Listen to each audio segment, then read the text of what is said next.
Welcome to the Tom Nelson podcast. I'm very happy to have Richard Lindzen here today, and he's going to spend some time telling us about the global warming narrative, and totally looking forward to this.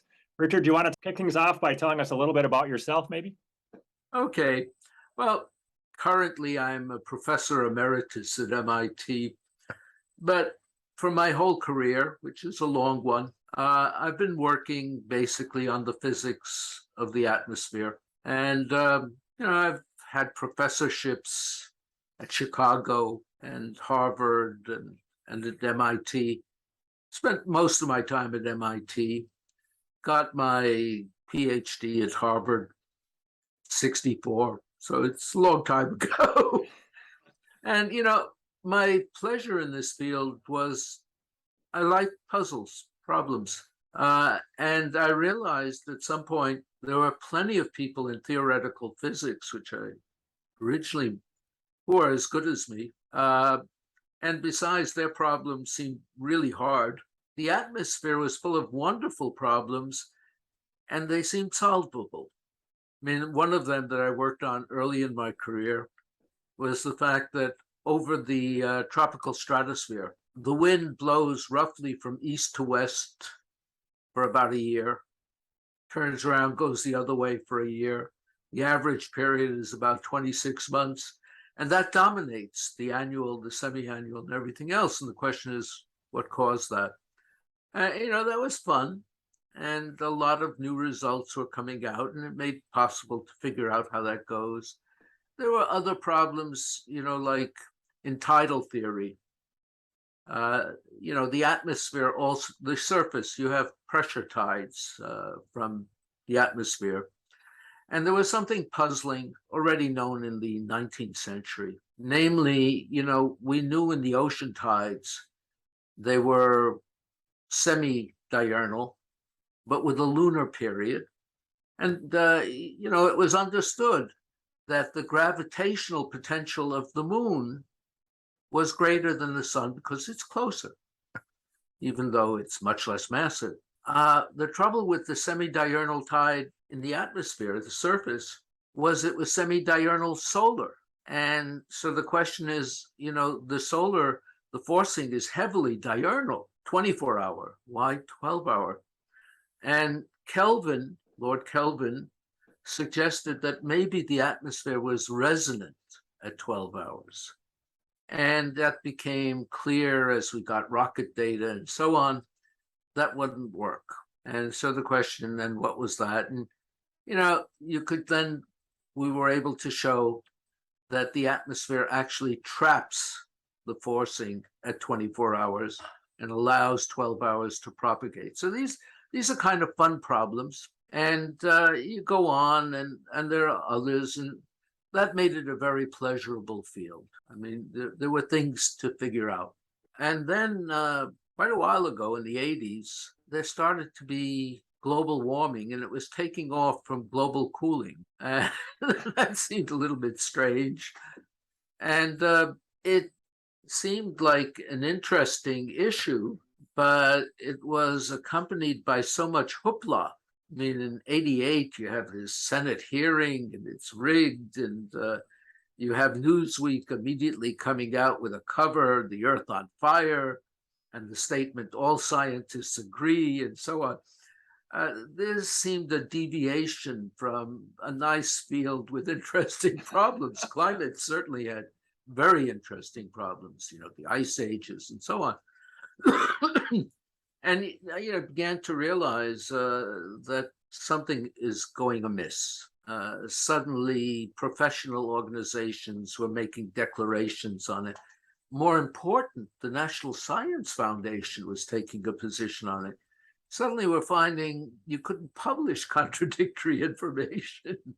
I had a distinguished career, and as a member of the National Academy and so on, all this sort of stuff. So at one point, the American Meteorological Society treated me with a certain amount of patience. But, I published 2 papers in their bulletin. And interestingly enough, in both cases, the editor was immediately fired. Really? Yeah. And so, something is amiss. And it's a pity because, there were all sorts of interesting things to be found out. But as I think I mentioned to you offline before, what was being done was introducing a narrative. And this seems to be part of present wokeness. The story is important. And in this case, what was interesting was how the narrative got accepted, because there was so much idiocy in the narrative, so many things that were wrong, so many assumptions that were questionable, that people immediately started attacking them, including myself. I mean, with the greenhouse and the radiative forcing and the feedbacks and all these things. And I don't think any of us realized that in attacking these things, we're accepting the narrative. Yes. That, we're talking about greenhouse forcing, we're talking about this.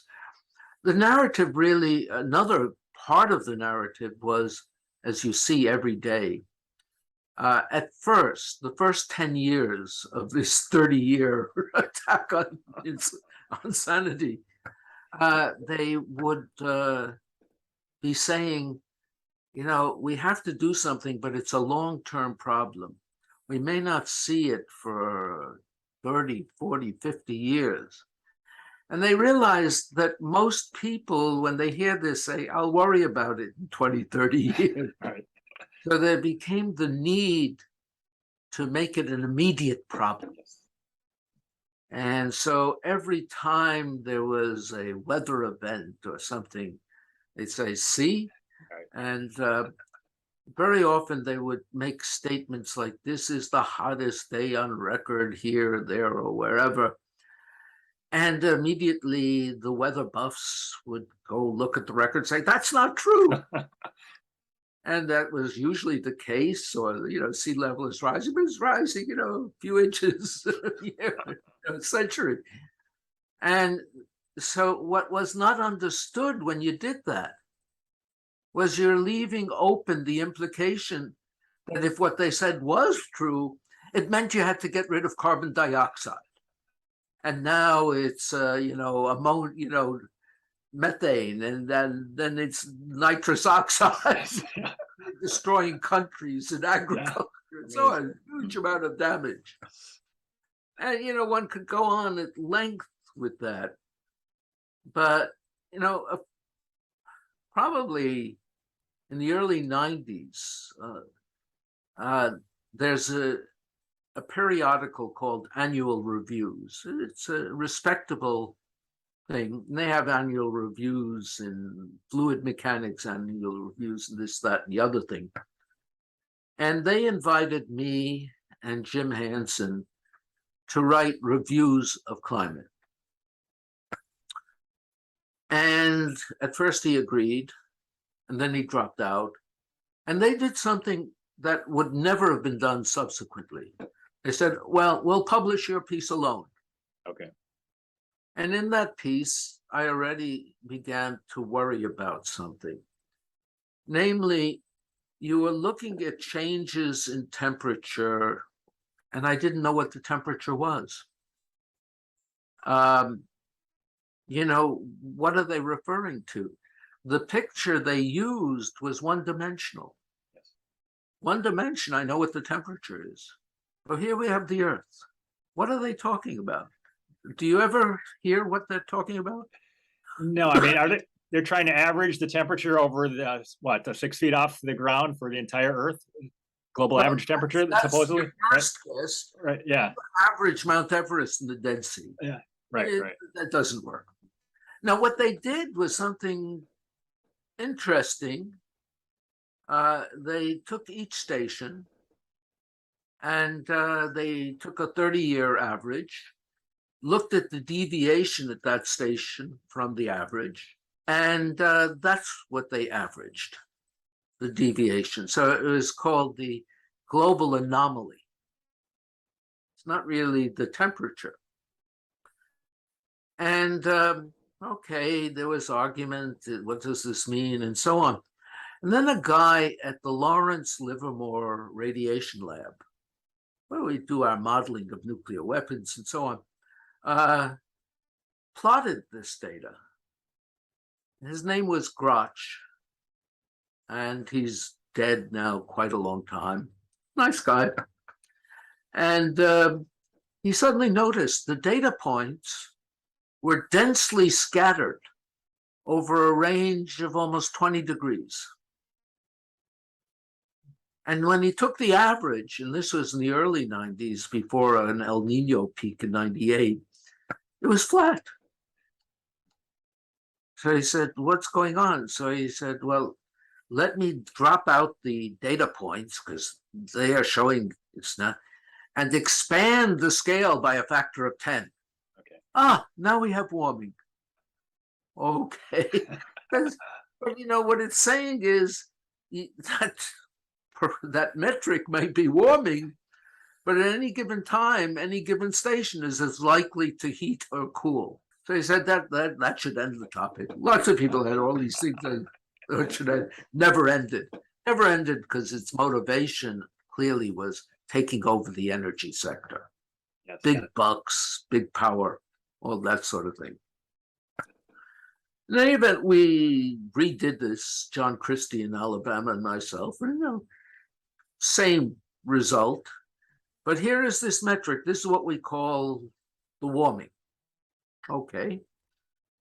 And then you get people like Michael Mann and other people are saying, now, well, we only have this since the early 19th century at best, more likely only since 1860. We'll go back and we'll use proxies in the Northern Hemisphere. A couple of dozen lolly pine cone, tree rings. And the question is, what does that have to do with this funny thing, anomaly? I don't know. You just match it up and go. And they conclude, and they had a name because people are already saying there's evidence it was much warmer 1,000 years ago, the medieval warm period. There was a big thing. We have to get rid of the medieval warm period. So they succeeded. They made a hockey stick that someone called Steve McIntyre in Canada showed methodology. No matter what you put in, it gave you a hockey stick. I saw that. So that was good. They said, and then again, it was a real misdirection. What they were after were two things. They wanted to say that the medieval warm period didn't exist, and two, that even though the change in temperature was tiny, it was unprecedented. Right. And that was featured in one of the Intergovernmental Panel on Climate Change. And that itself is an interesting thing. I mean, watching this evolve, the UN organization, its working group 1 deals with the science. And I participated in that. And I think the guidelines we were given were mild, namely, don't be too hard on the model. Okay.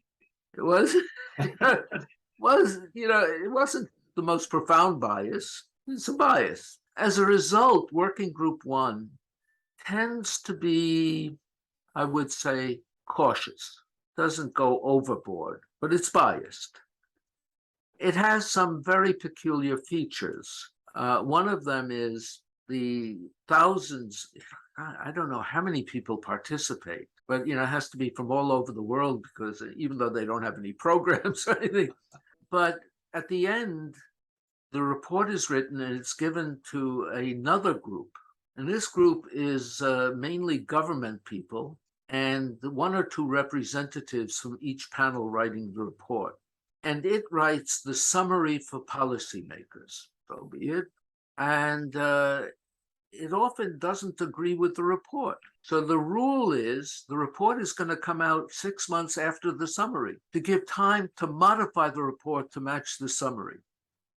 Amazing. And that's how, for instance, there was a report, the 3rd assessment, where the people trying to see how could you attribute this tiny change to man and CO2 had concluded that they weren't able to do it yet. But the summary group said, we're pretty sure that we can now say that most of the warming since 1950 is due to man. Yeah. So you saw this from the inside, right? As a lead author, you saw it from the inside. And yeah. Did they talk to you when they made up the summary that time? I wasn't on the attribution panel. Okay, we were all right. on the panel on, feedbacks and radiation and so on. Yeah. And we had a pretty good statement that, we didn't know what clouds were doing, and they could have been doing anything. In the models, they're positive feedbacks. Okay. Okay. But this particular part of it, so it comes out and they have a statement. We're now, I don't know, 90% sure that most of the warming since 1950, and that funny metric I mentioned, is due to man's industrial activities or whatever, cement making, whatever. And if you think about it a little, that statement is not particularly worrisome, even if it's untrue, because it's not been much warming. Yes. And it was most consistent with low sensitivity and not much happening. The statement was saying nothing, basically. It's saying a little bit of warming, and it may be mostly 51% due to man. And so, by the end, it would tell you in a century or so, we'd have maybe another ½ degree or something. Well, what happened with that statement? All of a sudden, Senators McCain and Lieberman respond to it. They say, we now have the smoking gun and we must do something. Okay. So they understood you make an innocent statement like that, you've covered your rear end, but the political system, the environmental groups, the media will not understand what you've said, and they'll go to town. Yep. And so we had already had the Rio meeting, there's going to be the Paris conference and so on. And they go to town with these crazy, crazy policies to get rid of CO2. We're now in the middle of that. I mean, we're giving the EPA the right to control CO2 by declaring it a pollutant. Yes. Think about that for a moment. Here is a pollutant. Let's say some genius comes up with a method. He's going to get rid of a little bit more than 60% of the CO2. And what will be the wonderful consequence of that? The death of all animals, because the plants have died, there's no food. Yeah. What kind of pollutant is it? You get rid of it and you die. That's a great point. So, there they go. And at any rate, getting back to this 93 paper I mentioned, I was already wondering why can they say 2 degrees is going to be disastrous, or 3 degrees, or 1.5? If we don't stop then, we're doomed. And the essence of it was something they called polar amplification, that the small change in the tropics was going to be amplified with latitude. And by the time it reaches us, or polar things, the ice will melt, the coast will flood, everything will go to pieces. And the question is, what was the basis for that? And there was no basis for polar amplification. The atmosphere really does have, for the Earth, as opposed to, let's say, Jupiter, which has a lot of, bands and so on, 2 regimes, the tropics. And the tropics are characterized by the fact that the rotation vector, this is oriented along the axis. It's almost parallel to the surface in the tropics. And that means it doesn't have much impact. And so the tropics are homogenized. And there one has the bulk of the feedbacks in the greenhouse and all that stuff. They're operating there. Nobody's denying that. But when you get to the extratropics, it's a totally different regime. We have cyclones and anticyclones, and they're carrying, and we have ocean currents and so on, all carrying heat from the tropics to high latitude. But they're determined in the extratropics. They're not a case where you do a little in the tropics and it's amplified. Okay. They're separate. What they do is impact the tropics. when you have a high flux, it's taking more heat from the tropics, and you have low flux. And indeed, in the history of the Earth, this has changed quite a lot. And that's an interesting puzzle again. I like these puzzles. Today it's about 40 degrees typically between the equator and the Arctic. During the Ice Age, it was about 60 degrees during the glaciation periods. 50 million years ago, we had something called the Eocene. It was a very warm period with no ice. And then it was 20 degrees. And during that whole period, the tropics barely changed, a degree or two. We can't measure it better than that, but somewhere in that order. And so that was an interesting question. Here, the tropics, despite the fact you're pulling different amounts of heat out of it, is staying there.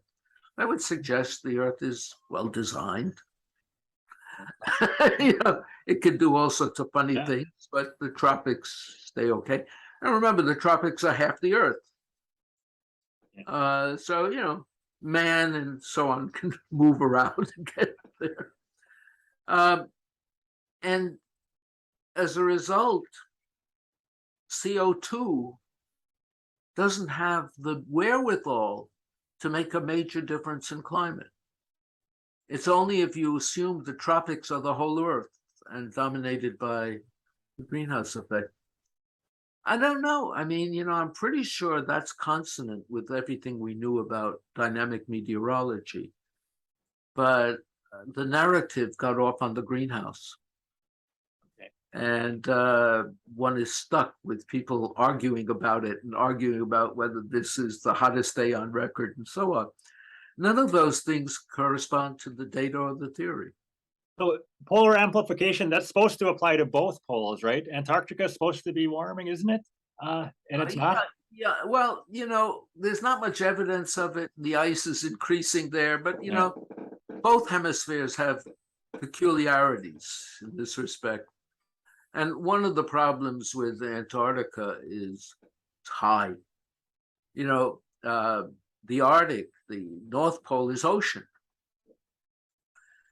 By Antarctica, you have a couple of kilometers, and that changes things quite a lot in the dynamics and so on. But, again, it's what makes the field interesting. Yeah. What makes it uninteresting at this stage is the answer is predetermined. And I suspect, one of the funny things that happened was, of course, especially when Clinton Gore came into power, and Gore was already, Earth in the balance and all this stuff. He had made it his signature topic. Funding went up. And I think at first, given this was a tiny field, remember in 1990, no one on the faculty at MIT called themselves a climate scientist. Nobody would. None of us knew everything. I don't know paleo. I know dynamics of the atmosphere, some oceans, radiative transfer, but there are all sorts of things I don't know. And that was true of everyone. All of a sudden, the funding increases and everyone's a climate scientist. But I think at first there was more money than people could absorb. So tons of people entered the field, especially in the area of impacts. Impacts included, of course, every weather event and so on. But more to the point, if you were working on chipmunks and you titled your grant Chipmunks and Climate, you had a better chance. The upshot, I think, is there ended up not being enough funding for the people who were originally associated. So they still complain about not enough funding, but funding drives this thing. Universities have changed during this period. I don't know if you've noticed it, but when I started in academia, administrative staff was relatively small. Today at MIT, it exceeds the faculty. Okay. And they need the money from the grant overhead. And so they run the show, and they have one goal, which, and people talk about salaries, inequality. There are billionaires and there are people. Universities have a pretty big salary difference between administrators and everyone else. But, in any event, so you go and you have that, and the money comes in, and the field is completely distorted by that. So I do have a question here. Let's say you have 1,000 climate scientists these days. What % of them are actually working on trying to understand natural variability, and what % of them are studying impacts on chipmunks and stuff? I don't have the numbers. Yeah, I'm just curious, roughly. But I think it, first of all, you have two groups. And so the people working on climate, I would say that among the serious ones, first of all, a lot of them don't work on climate anymore. It's too dangerous a subject. Oh, what do you mean by that? In other words, who wants to work on a problem where you have to get a certain answer? Okay. You work on, there are plenty of problems to work on. Yes. Yeah. A lot of people don't. For those who do, I think the more honest of them try and keep straight, but pay a lip service to this is a serious problem and we should do something, and then they go do their work and hope for the best.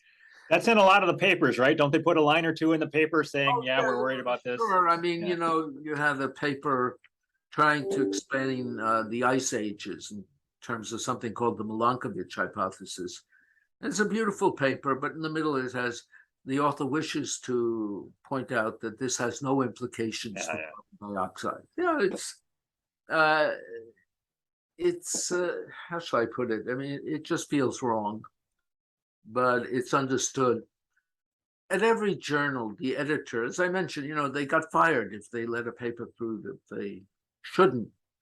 And usually the technique is you have gatekeepers. So, we make a big deal about peer review. This is not an old thing, peer review. I think it was introduced after World War II due to a paper shortage. Did not know that. Yeah, I mean, and what is peer review? And it's treated in the popular press as though it's a certification, as though somebody can read it and say, this is correct and this is not correct. No, it's, a device to maintain groupthink, primarily. Yes. And in the case of climate, there will be gatekeepers, people who will reject anything. And if the editor doesn't send it to them, you might get fired. Okay. So, peculiar pressures all through on that. The money thing, you have the president of the American Meteorological Society. In recent years, their main concern is that this field should be funded. There was something I saw even yesterday about people in health sciences feel climate is a big issue, and they're waiting for funding to study it. I saw that. Crazy. I don't know. I mean, you must have some questions. Yeah. Oh, I have enormous amounts of questions.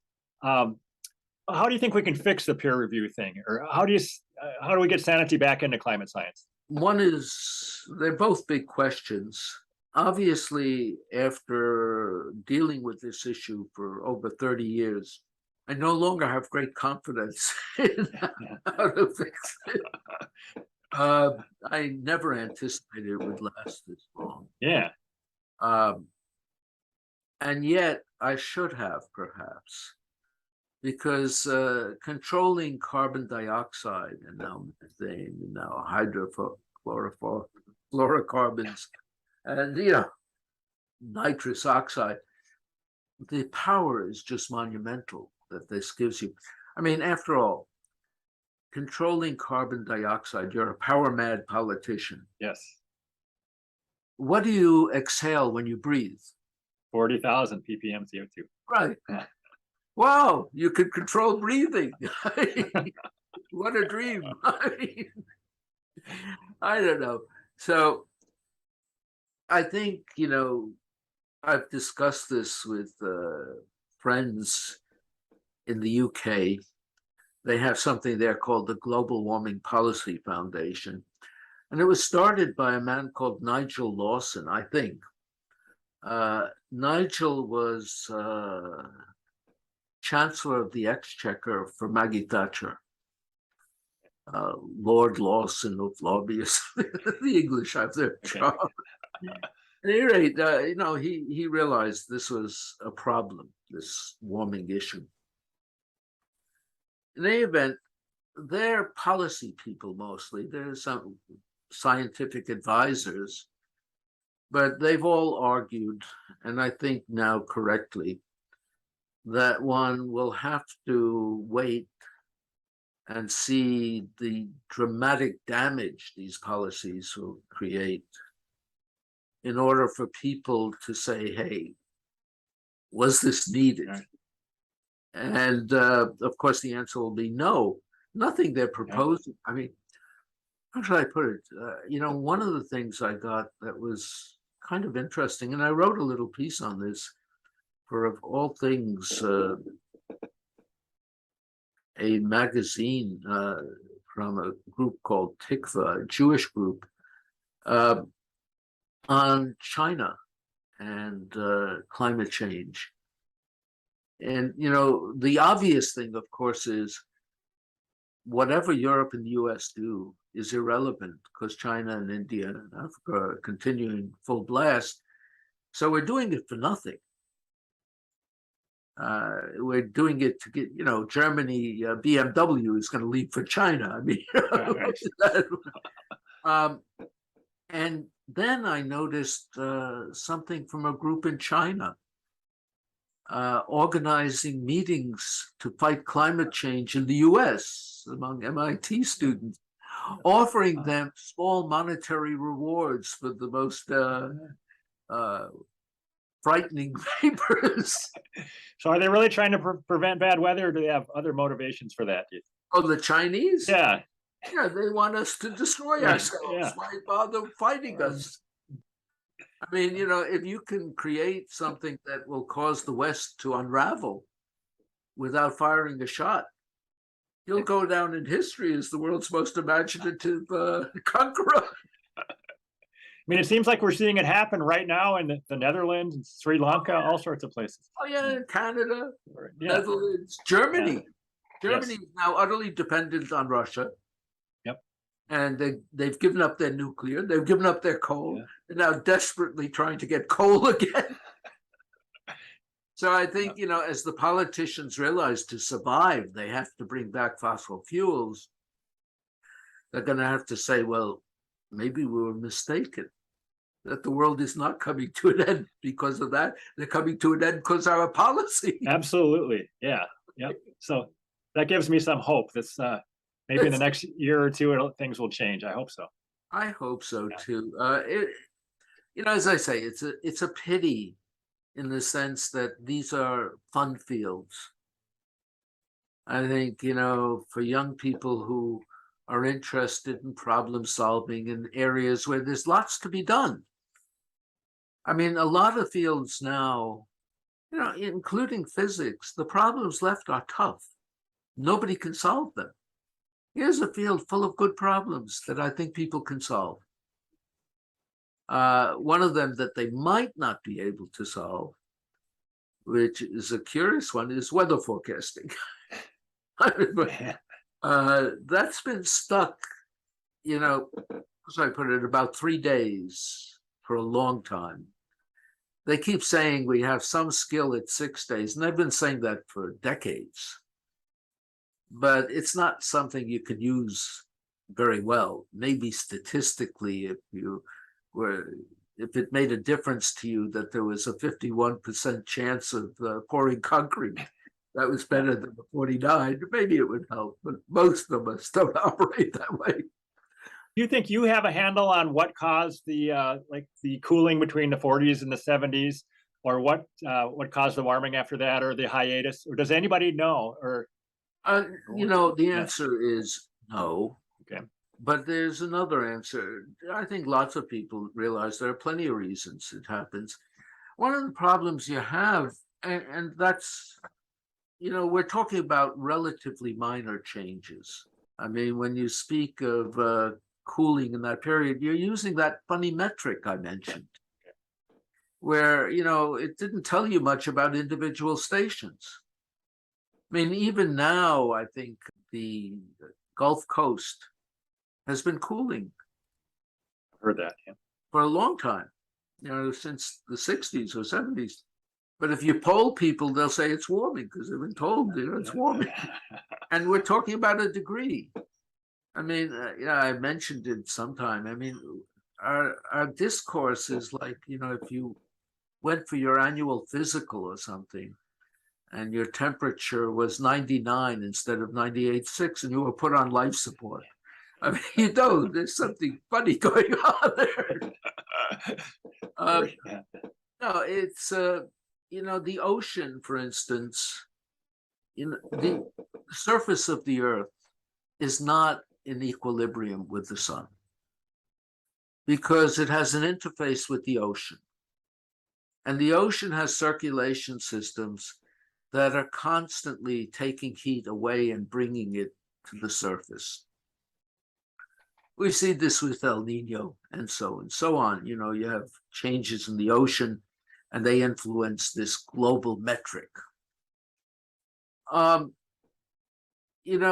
The time scale of the ocean circulations can be as long as 1,000 years. Something, the depth of the ocean, it's massive and so on. You'll have changes on that time scale due to that, and we don't have any handle on it. Yeah, I've heard you make this point on other podcasts that the Earth's temperature can change without any change external to the Earth, right? Right, exactly. I mean, we know this also. It's funny. I don't know if I'd call it cognitive dissonance, but for instance, people always speak about the sunspot cycle. Okay? Roughly every 11 years, the sunspots go up and down. Is anything forcing it? No. No, it's internal to the sun. Yeah. We know our magnetic field flips every so often. Is anything forcing it? No, it just does it. I was mentioning this 26-month cycle. When we didn't have a theory for it, people were suggesting maybe that's the gestation period of elephants and so on. Oh. You're always looking for a cause. And we forget the fact that these systems are not steady. They wobble. I'm going to jump around here a little bit. I saw that you studied the ozone hole or studied ozone. Do you have anything you can share with us on what you think is happening with the ozone hole itself? Whether we fixed it with the Montreal Protocol, or is it naturally moving around? How should I put it? Fixing it and so on. I mean, it's again a field with an interesting history. You realize it didn't begin with the ozone hole. In its most common incarnation, it started with the supersonic transport. Okay. You realize that? I did not, no. Okay. The French and the British were building the Concorde. We weren't. And suddenly people said that the exhaust of the SST would destroy ozone, essentially NOx, oxides of nitrogen. This was used to argue against letting the Concorde fly. And it created its own little hysteria. You began to think about the chemicals involved that would do it and so on. But then one realized that the oxides of nitrogen were naturally present in far greater amounts than we were providing by this. Okay. So that pretty much ended that scare. But ozone had entered the thinking of atmospheric chemists. And suddenly the British Antarctic said, we see this massive hole in the ozone layer, lasts about a month, the end of winter and beginning of spring, sunlight returns. And that sounded pretty frightening to people. And there was a lot of search for it. And finally, it was concluded that chlorine atoms could cause it, and they were associated with freon. It was accidental, probably, that this was just around the time that DuPont's patent on freon was disappearing. And so Freon, DuPont was very enthusiastic about this. You need new coolants, refrigerants. Wow. Anyway, that caught on. You banned freons. I remember when our negotiator at the Montreal Convention that had an international ban on freons, this Richard Benedict, who I knew for some odd reason, came through MIT, and he was just overjoyed. He had just negotiated this, and his statement was, "You ain't seen nothing yet. Wait till we get to carbon dioxide." Really? Wow. So in many respects, he at the State Department knew this was a trial run for international agreements on carbon dioxide. Interesting, because I have heard it held up now as, look, we fixed the ozone hole using this, so let's do the same thing with CO2. The ozone hole is still there. I don't know if it's as intense as it was, but the thing about it was always going to be confined to a narrow region of the South Pole. Okay. It was never going to impact anyone else. What was going on elsewhere was minor. Even at its worst, nobody was told told that it was going to increase skin cancer. Yes. Because you are more exposed to ultraviolet. Now, your exposure to ultraviolet depends on the path of the light through the atmosphere. So when your zenith angle is very low, it's a big path. Yes. And as you go toward the equator, the path shortens. It's going in. Yeah. What was the danger equivalent to in terms of, let's say, moving south? It is going to be on the order of moving from New York to Boston. How many people, when they drive to New York from Boston, worry about exposure to ultraviolet? Interesting. Of course, by the time you got to Boulder, Colorado, yeah. we're finished. Yeah. Okay. All right. So you don't think that humans necessarily made a big difference in terms of the size of the ozone hole? Certainly for our safety anyway? Certainly for the safety of anyone, for the penguins, no. Okay. All right. I have another question here. Do you know if we ever will get some sort of a red team versus a blue team science where we can get opposing teams looking at climate science in more than one way? People have been begging for this. Yes. Years. And without success. Will Happer was down in Washington and asking for it. But there were people in Trump's retinue and family and so on who didn't want it. Okay. All right. That would have been nice. Yeah. Yeah. Well, it would have been nice, but it would have been very difficult because, NOAA, as they're realizing, there is a swamp. NOAA is completely committed to this. NASA was not.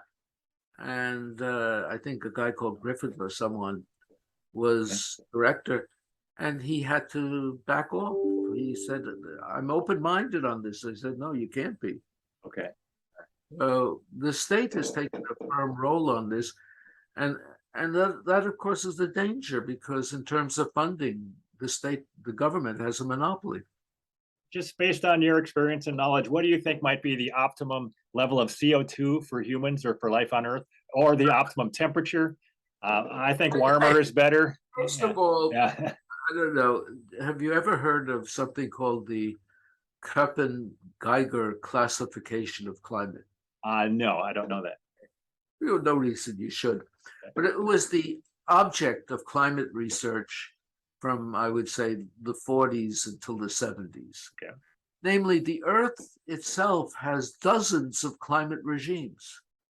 You can see even within a single state.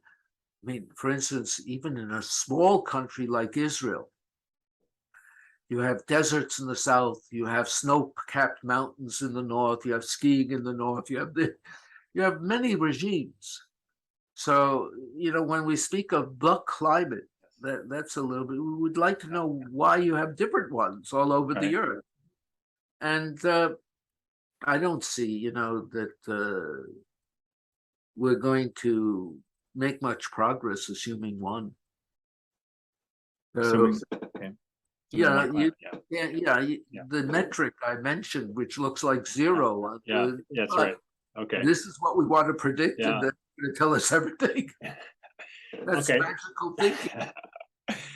So maybe we shouldn't worry so much about temperature, but for CO2 levels for the growth of plants, then we want more. Look, how should I put it? The plants evolved when you had thousands of parts per million. They're starved for CO2. In a lecture hall, because people are breathing, you can have 400, 500, 600 parts per million. You, in the space station or in a nuclear submarine, atomic submarine, you allow up to 5,000 parts per million. So I don't think CO2 is worrisome as a pollutant. As you say, it's not a big control on climate, and it is a free fertilizer. So I wouldn't think one would be bothered by 1,000 parts per million. Okay. Unfortunately, I don't think we'll reach that. Okay. Do you have any handle? If we burned all the reserves of fossil fuels that we know about, could we get up to 1,000, or even then it wouldn't? Depends on how fast you did it, but I don't think you'd reach 1,000. Yeah. Do you think we have a good handle on the carbon cycle and what happens to the CO2, how long it stays in the air? Because sometimes I hear people claim it stays up there for hundreds of years. Yeah, that's, again, a kind of misuse of language. For instance, the Greeks knew this. Let's say you have something that has a half-life of 5 years. 40 years, doesn't matter what number. What does that mean? Well, it means, it's exponentially decaying. It reaches a half at the body. To be sure, you go out 1,000 years, it's not zero. Right. Something is lasted that long, but you don't work that way. Right. Is there anything I should be asking you that I didn't, or that any point you'd like to make? Or no, I think, if people are interested, they can get in touch with me. Okay. By now, the most common thing I get is requests from people, usually young people. What can I read so I understand climate? And I suddenly realized what a difficult issue this is, because you do need to know fluid mechanics. They're not really asking, can they understand it? That would require really depth mathematics, all this stuff. What they're accustomed to is there are areas of science where there is common agreement that is legitimately arranged. We've learned about the double helix and so on, these things in biology. And so a person can tell them about it and they can feel, that's what they're talking about. With climate, because it's a political issue and it's so distorted, how do you expect the layman to judge between things? He was told right at the beginning in 1988, all scientists agreed. There were none who were working on it.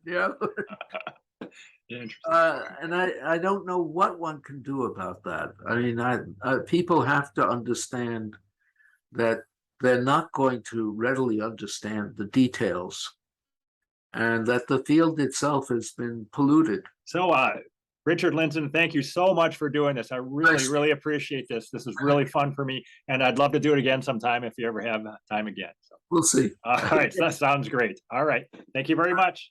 Talk to you next time.